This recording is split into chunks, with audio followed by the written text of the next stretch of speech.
Welcome to Dolby Creator Talks. This is a show about how artists use technology to tell their stories, and I'm your host, Glenn Kaiser. Today, I'm excited to welcome my old friend and college classmate, Academy Award-nominated filmmaker Darren Aronofsky to the podcast. He and three-time Academy Award-nominated cinematographer Matthew Libatique are here to discuss their latest feature film, Caught Stealing. It's a viciously funny dark comedy now streaming on Netflix. This was part of a live webinar we did with our partners at Sundance Collab, and we're grateful for the opportunity to bring the conversation to you here on Dolby Creator Talks. Now let me ask you, in our audience, what's your favorite Darren Aronofsky film? Let us know in the comments. And as you're typing your answer, I have a hunch that it might be something that was shot by Matthew Libatique. Darren and Matthew have been working together since all the way back in their film school days at AFI. That's exactly where I wanted to start the conversation, by asking Darren what it was that drew these two young artists together, which ultimately led to their collaborative relationship for almost 30 years. Here's director Darren Aronofsky. Well, I think we met like the first day or second day of AFI. He was the youngest DP student. I was one of the youngest director students, and Maddie was from Queens, I was from Brooklyn, and we immediately like kind of connected over music. And I remember the first time sort of spotting Maddie, even though he was, we were both young and probably inexperienced. Maddie's teacher at AFI was this master, John Alonzo, and he was teaching them a handheld, I guess he was coaching them on how to operate a handheld camera. And I just remember watching Maddie work with the camera moving. I was like, oh, that guy's good.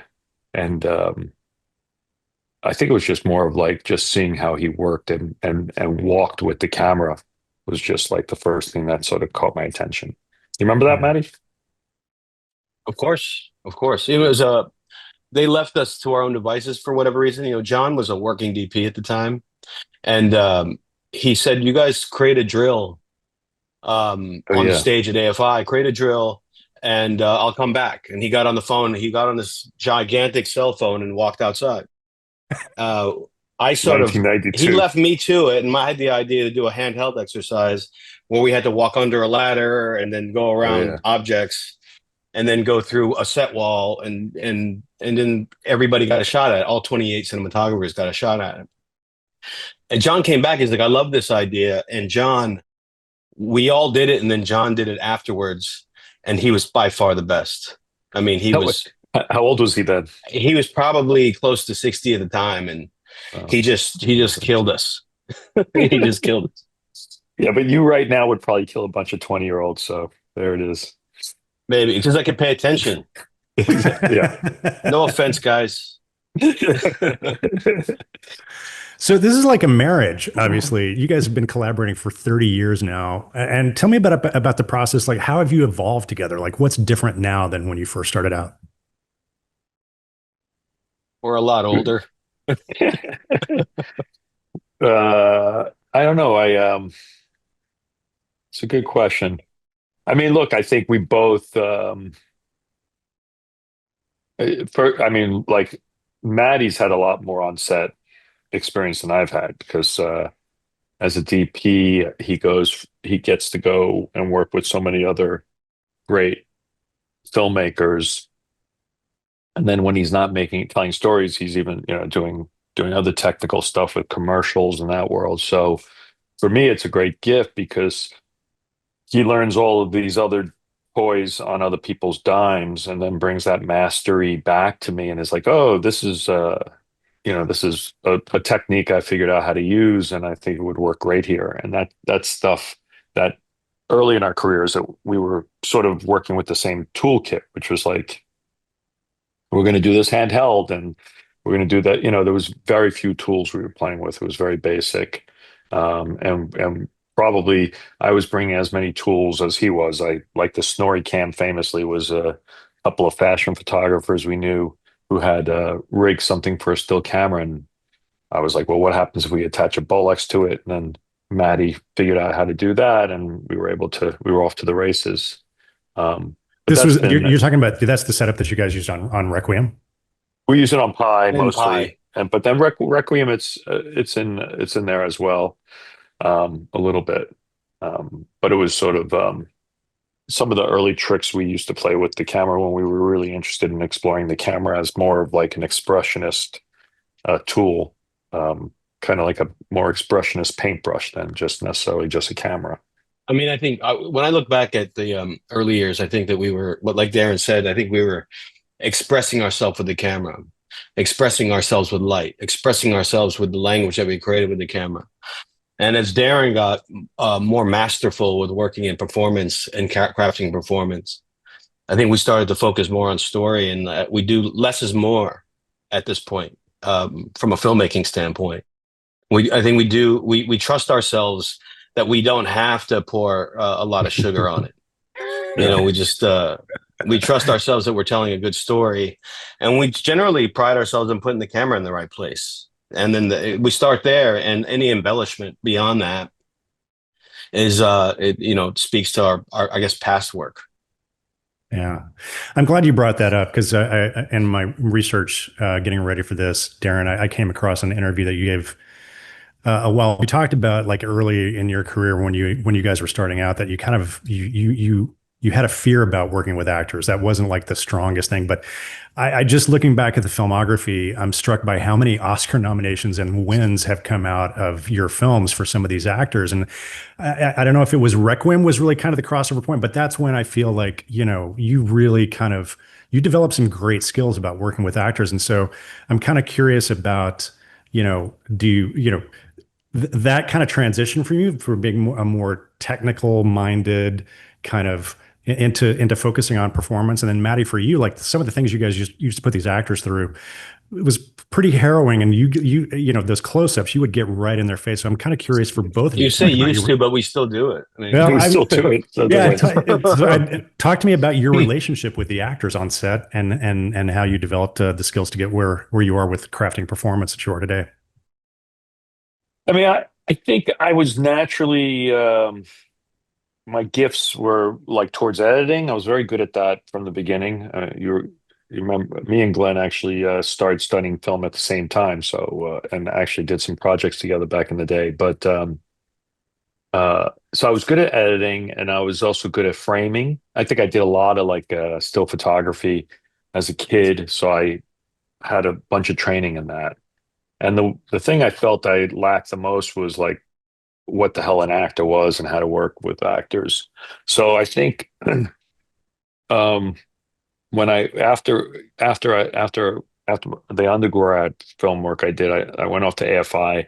I took a class in how to direct the actor. Back then, there was really very few books on technique and very few courses. But there was one UCLA class that I would drive all the way across town from Hollywood to go to, and he was not a really good teacher, but there was a couple things that he said that stuck with me.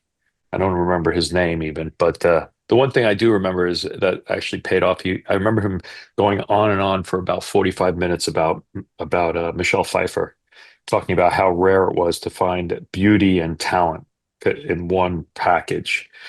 Just like he would just go on and on about it. It was kind of weird. But then getting to work with her in Mother, he just that just kept coming back to me, and I remember telling her that story.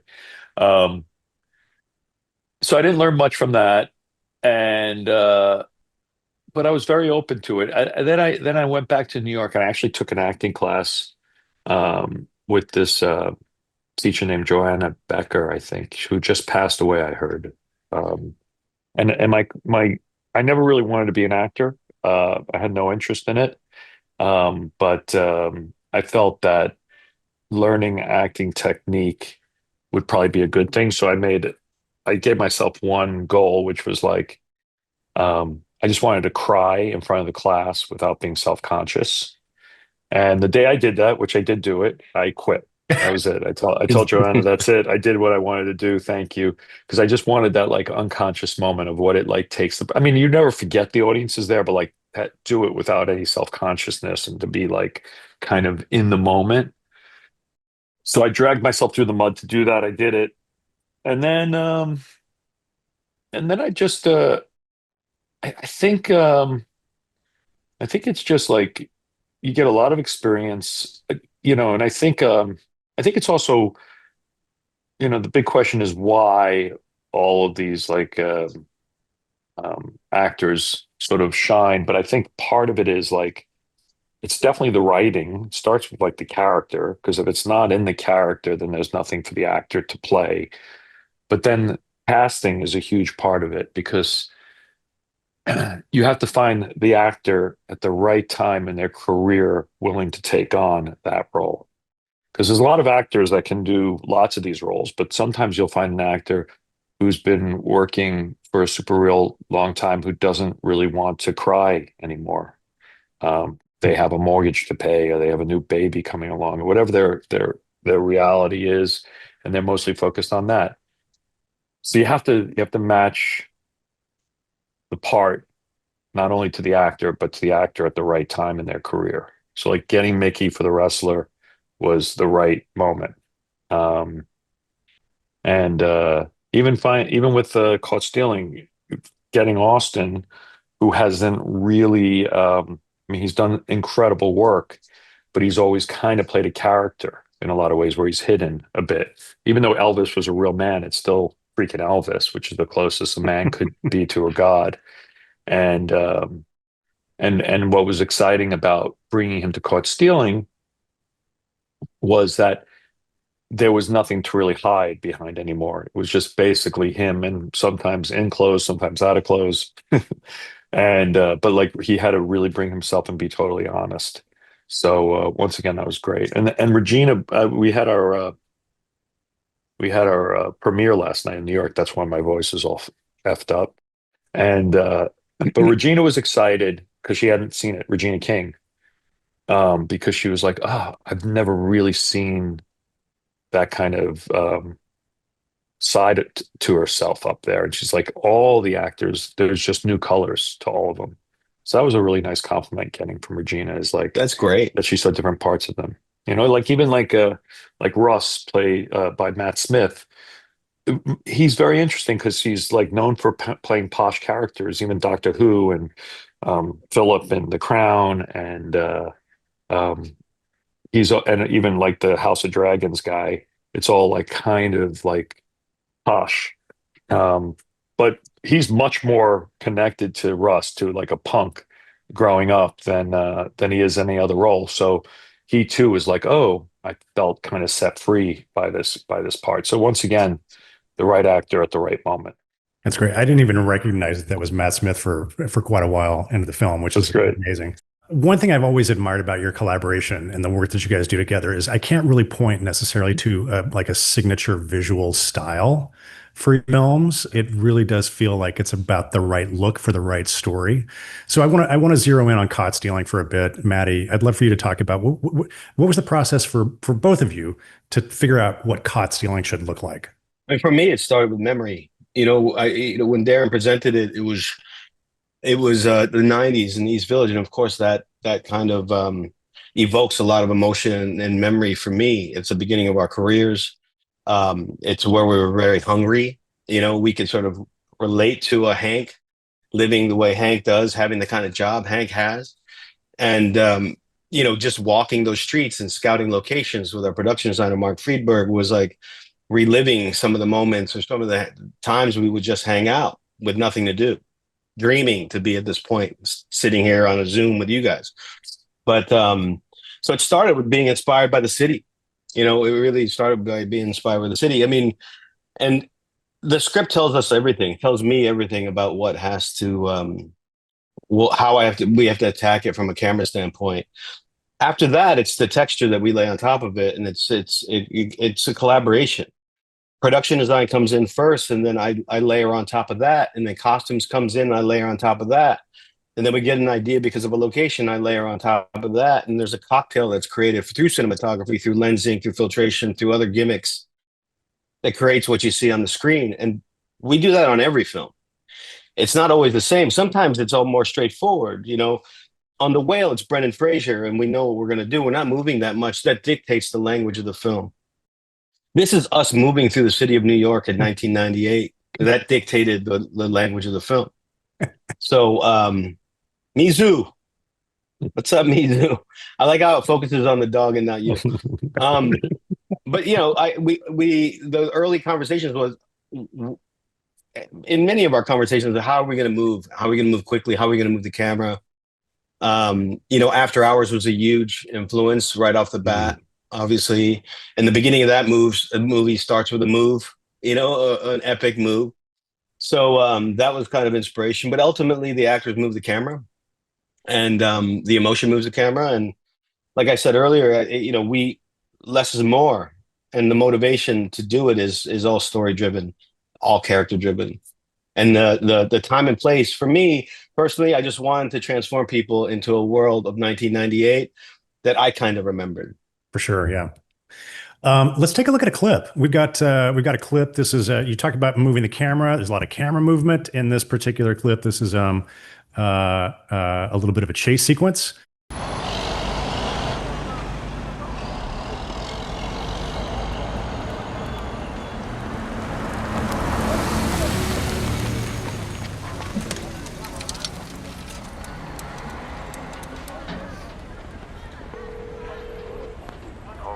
All's out here.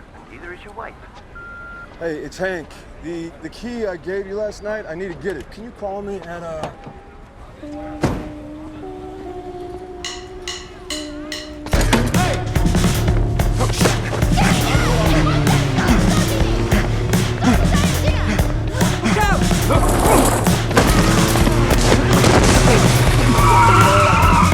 Pay attention!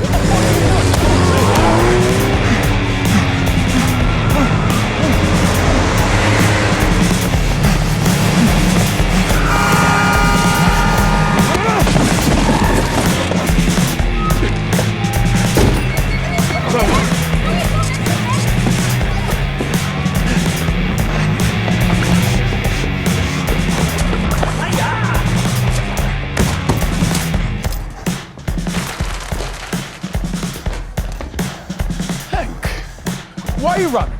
For what? Relax. Just relax.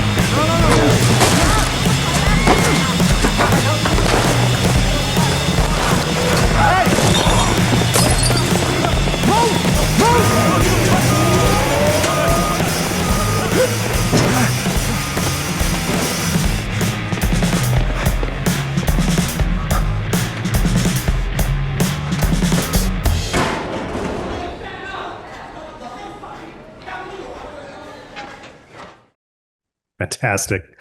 Maddie, you were talking earlier about the challenge of like figuring out the movement in the film, and I love what you said about like you guys have gotten pretty good about figuring out where to put the camera.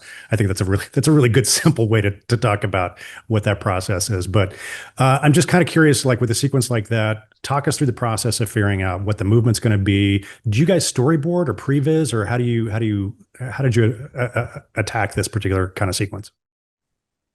We didn't storyboard or previs this. We used to, you know, it depends on the film, but lately we haven't. You know, Darren likes to do these shot diagrams, these famous little shot diagrams that we should probably make a book of at some point. But you know, We did for Mother. again, yeah, that's true. The look, if the character moves from point A to point B, we have to figure out how to get him there, and that's basically, and then you know, picking the tools for the job just comes from the experience of working on films that have required that same thing, whether it's an action film or a commercial. Trying to bring all the different there's a big 15 different tools going on in that scene to try to get the movement because of being inside of a supermarket or being out on the street or being inside of an alley. You know, we're using a different camera, we're using a different mode of movement, no dollies, whether it be a dolly, a small camera car, whether it be a crane, we're with a retractable arm, we're just using the right tool for the job, just trying to get the camera in the right place. But really, the actor's movement and the blocking drives the choices. We've moved away from letting our choices dictate the performance and the action. We've sort of rallied around the blocking of the scene, the proper blocking of the scene, and tried to capture it the right way and pick the right gear beyond that. But I mean, it's interesting because like in, I don't know if you, I just, I don't, don't think you were on the text I just sent, but I found the previs we did for the big Unisphere chase scene, which is not what we just Oh yeah. watched. And it was almost shot for shot exactly what we ended up doing. It was actually really done. So our VFX team did like super complicated scenes, car chase. I think cars are just more complicated than humans running. Hmm. So you have to be a little bit more specific. And I just watched the previs and it was basically the same sequence, which is pretty remarkable because I don't think we're that. We'll do the previs as an exercise, but we're definitely like very truthful to what's happening uh, with the light and with the possibilities when we're on set. And so things do change and they can always change, but in that case, it really kind of meshed up pretty well. So with a sequence like we just saw, I mean, just operationally, like, so are you saying that you actually get the actors and you walk the set and you actually block it out and then you figure out what the camera movement's going to be and how you're going to shoot? No, We do it ahead there's of time. yeah, I think there's ahead of time. I think there must have been pre-homework. I don't really remember too much, but I'm sure Maddie and I visited the location several times, and I probably sketched it out. Yeah, I did sketch it out. I basically do it. I just get my designer. I used to do it by myself, but now I got a designer to do it. But he gives me basically a blueprint of the intersection at East Broadway and the bridge. And then I just sort of say, okay, this type of shot here, this type of shot there. And then Maddie and I will walk it and we'll talk about that's when Maddie starts thinking about the different types of equipment of like how to, what type of boom we need, what type of crane we need to have the camera rise up to do that type of shot. And then Maddie will kind of explain to me like the limitations of the tech, which is always some. And then we try to figure out how to turn those limitations into something interesting. And then we just start picking it off, because it's basically like each part of the journey of that chase scene is anchored by like a single shot in general. So like him running across East Broadway, um, I always knew we wanted that shot. Originally thought I was thinking about laying tracks across the street, and then that became impossible, getting permission from the city to lay dolly tracks across such a major street. So then we had to figure out other tools, and those tools have limitations because they're not going to give you as stationary a shot, and then you just kind of figure out how to work with that. Darren, you mentioned Mother, which I've just always been intrigued by that film because you had a very different, I mean, obviously that was a very, very different visual style and approach. And you had a lot of rules that you had made for yourself about POV and the subjective nature of the lens and the viewpoint. There And weren't a lot of rules. There were just there was like 3 rules and they were just very strict. but that must have been quite a challenge to figure out Maddie, how you were going to shoot and cover that. Yeah. Well, it's it sort of speaks to that conversation about performance and acting and how Darren works with the actors. It's like you give them in Mother, it's a good exercise and example of giving as much space to the performer as possible because we have to travel through the house and coming up with a lighting scheme that was going to accommodate travel from one room to another, day, night, and with by herself or amongst a myriad of people. That was sort of the challenge. How do we create something kind of beautiful, but yet accommodating for the actor to be able to move freely within space, not have to avoid something, and even keeping her point of view clear was important. So, and trying to find an angle for the light. Obviously, the light's always nicer when it's lower, but everything had to be high. So in that film, it was a careful choreography of light bouncing in lower, bouncing into places that would emit light from a lower position, like soft top light to sort of create a silhouette as she went through a dark space. And it was just those things are just again, the actor, the performance, and the ask dictate the language to some degree. And when you're executing, you need to figure out a way to make it cinematic. Yeah. I'm curious about, you guys pretty famously, you shot everything on film for quite a while up until The Whale, right? That was the first film that you guys did. Yeah, well, the whale, like We were shooting in New York during COVID. The vaccine had just sort of started, so we were like in the heart of it. And part of the reason we chose to do The Whale was because it was 5 actors in a room, and we felt we could keep everyone safe. Um, and then to basically shoot, the labs had shut down in New York, and to do film, we would have had to stick a PA on an airplane every single day. And that just seemed crazy to try to ask someone to do that, when there was so much like unknowns going on in the world. So it was the only solution to shoot digital. I mean, it's interesting. I think shooting film at this point is like very interesting for the right project where, and I think how people are using it now, like this kind of VistaVision and IMAX kind of thing, is to attract people back to the theater. And that's like so super important, is like, how do you make something more theatrical and get people out of their homes and give them a sense that this is not a streaming thing. And so for that, as a marketing tool, it's great. I think it's evolved so much, the digital realm, and like how it allows you to like work in post is wild now. The fact that we're shooting in 8K and we're delivering in 4K is like, and I'm like really precise with framing, but you're framing stuff with time restrictions, and to have the ability to make certain types of tweaks later on is very, very helpful, and is a big gift. Is different things that could happen. You can literally blow up frames a lot, and you can manipulate all different types of stuff. I mean, it's interesting because I think about like the whole technology and the evolution of the form. I often, talk about like back in the 70s and beforehand, people got 150, 200 days to shoot when when labor wasn't really well protected, and you can do stuff like that. But that was necessary because, like, if after you shot, you go and you go see dailies and you go, oh shoot, that C stand is in the shot. We're gonna have to reshoot it. Or that extra in the background, like I think about King of Comedy, there's a famous extra all the way in the background waving at the camera. Um, Now it's like we just digitally erase that person, or Yeah. we digitally erase that C stand, and and just the whole like concept of how much you actually have to. It's changed the way filmmaking is. Like even working with the live animal, which was the first time I've done that.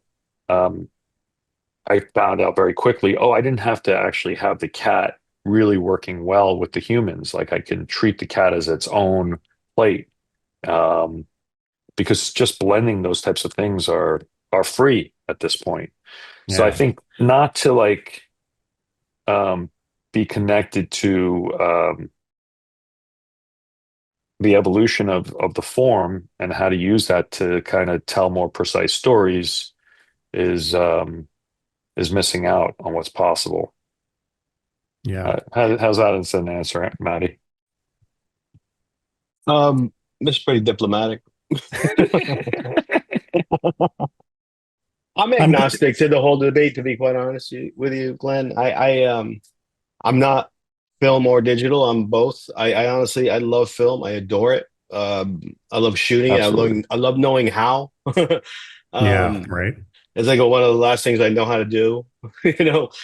But you can make a great story with anything if you have a great story. Yeah. And there's so much technique. Cinematography is about layering technique to execute and create a vision or articulate a vision. And we could do that with almost any tool. And that's why it's not a religion for me. The religion's cinema. It's not the format. Well said. Well said. Yeah, Darren, what you said just reminded me of an experience I had very early on. I was working with David Fincher on his movie The Game, and he shot it in Super 35. And we got into post, and he just started repoing almost every shot. And it was a real moment of interesting clarity for me because I was like, oh, he's now redirecting the movie in post in a way that really was not possible, not too long ago. It's exciting. I mean, I don't know what the final shot count for the VFX department on our film is. Do you know, Maddie? You probably don't know. It's about, I think it's like 800? 800. Yeah. Yeah.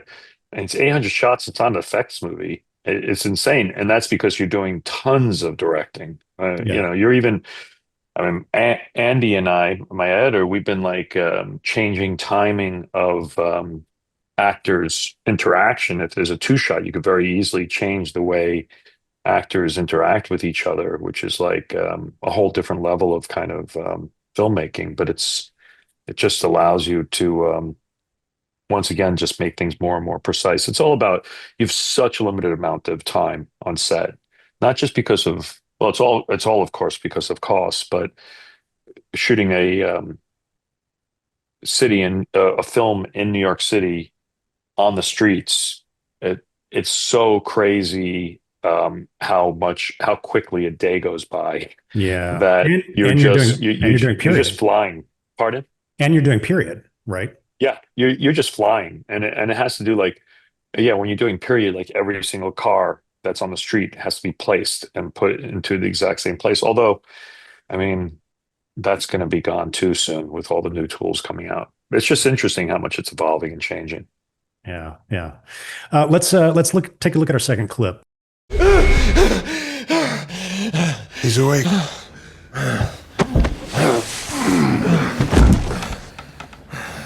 Lazy boy. Dunkin' Donuts. Rise and shine. Así que este es el famoso panita de Ross. Hank, ¿verdad? A mí me puedes llamar Colorado. What'd you do to the cat? I passed the shitty cat, and it bit me. So, I kicked the shitty cat. No. We're here to talk to the guy. Okay. Put him on a leash. Sorry. Микроб, дождись своей очереди.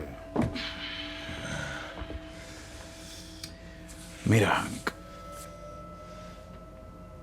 Esto es una situación un poquito triste. Let me explain what's happening. These guys, they wanna hit you until you tell them things. But I believe that there has to be a better way to come to an understanding.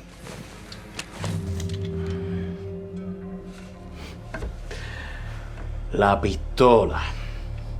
Some guys wave a gun around like it's their dick.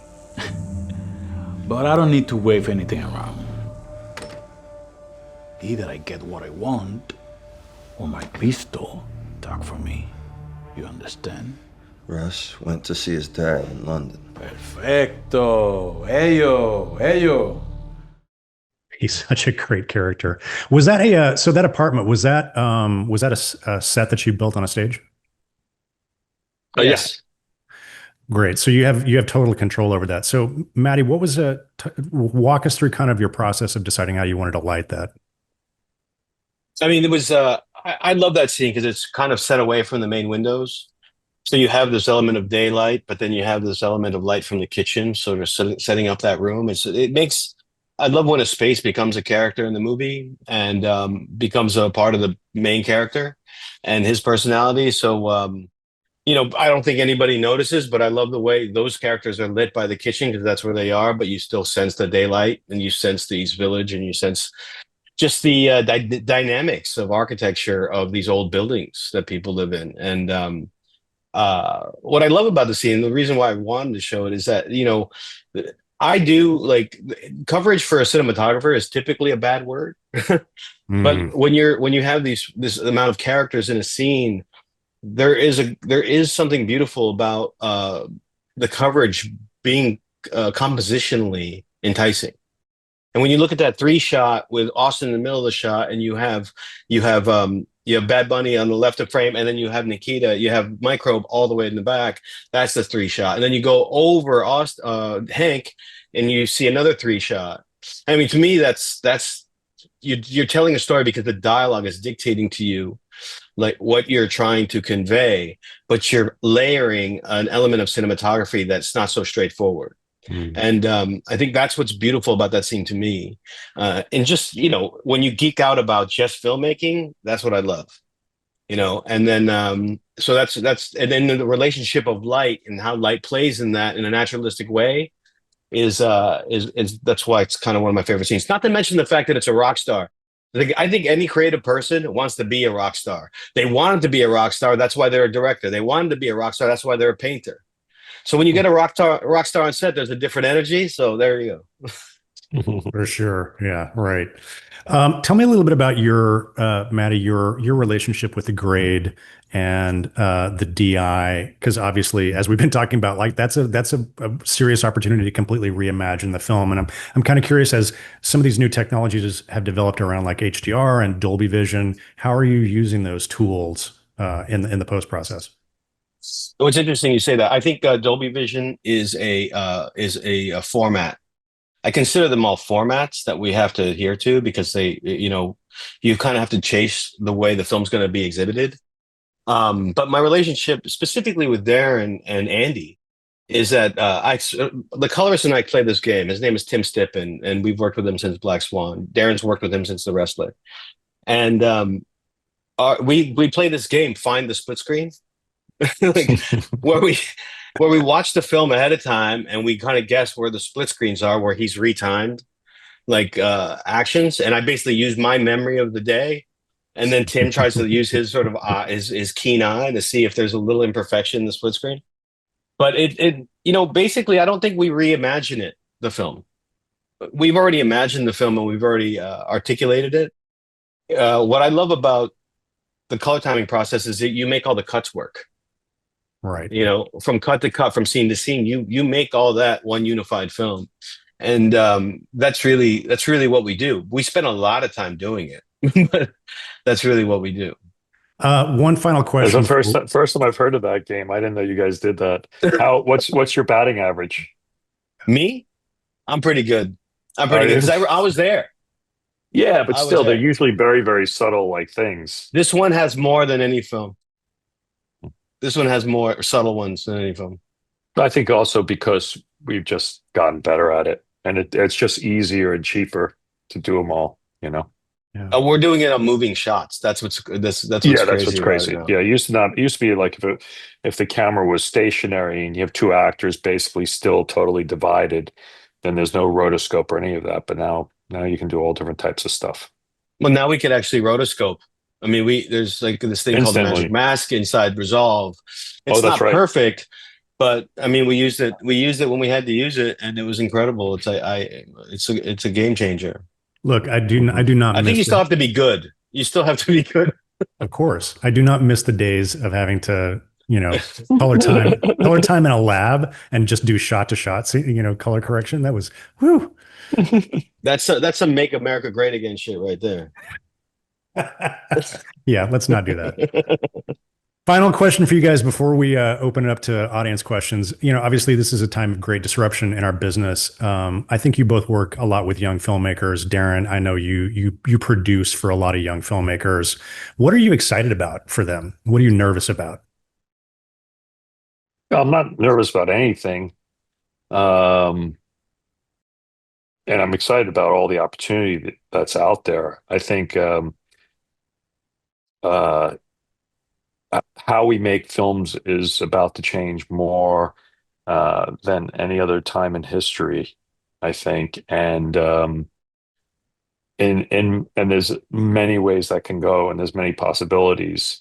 So I think for storytellers, it's like really exciting because there's a lot of discovery ahead of us. So